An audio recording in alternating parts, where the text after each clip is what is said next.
What you want on your practice is something very similar to what you do with a patient. Would you have a patient explain to you their problem and not examine the patient? Just go off the explanation and go do the work. You would never do that, right? You want x-rays, you want to be probing around, you want to take a good look, right? And so you get a thorough exam, you evaluate it, you go over it with the patient, and then you do the work. With your staff, however, you can be in the back in the operatory trying to figure out who's working and who isn't. Who sounds busy? Why does that phone keep ringing? What do they call that patient like I asked them to? It's like just confusion and guesswork. Instead, what you need is something like you have with a patient. You need an x-ray. Something that tells you instantly which patient is, or which employee is doing well, which one's doing their job, and which one isn't.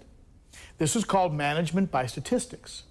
And once we help you to put it in place, you can now reward production and not reward non-production. Because the statistics will tell you the tale. They'll tell you who's being productive and who isn't. Now, sometimes a person will sit there and wonder, well, I don't know, how do you measure a hygienist or a chairside, or how do you measure all the different jobs that my receptionist does? We know how to do it. And we'll keep it very simple. We'll create a very simple graph. We'll give you some simple software. And at the end of each week or every few weeks or once a month, you'll pull up some numbers and you'll know, like in this example here, I have 1 down statistic person, 2 up statistic people. Who do you think has disagreements in this office? Number 1, 2, or 3? Number 1. You're going to find out what that person's disagreements are because their statistics are down, and you're going to validate 2 and 3. You're going to say, hey, you guys are doing a great job. Oh, by the way, number 1, can I see you for a second? Very simple. You're not being fooled by anybody. Someone isn't looking busy when they're not. You know, you might catch your best person when they're taking a break and think they're not busy and be upset with them when they're your best person. But you don't know it without management by statistics. So we help you put real gauges on your practice. Now, I don't know what range of practices we have in here, what monetary range. Let's say $500,000, let's say $1 million a year, 400,000 a year.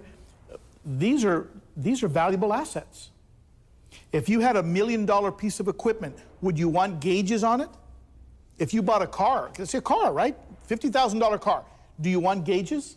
Or do you tell them take the gauges off? You want gauges. What's my oil pressure? What's the temperature of my, am I running out of gas? What's the temperature of my engine? You want to know these things, right? Well, why not put gauges on your practice? It's $1 million asset. So we help you to figure out what gauges to put on and what to do based on what the gauges tell you. Because really, the truth is that these graphs are like yesterday's newspaper. They tell you what's already happened or didn't happen. And so the strength of management by statistics is what steps you take to fix the problem.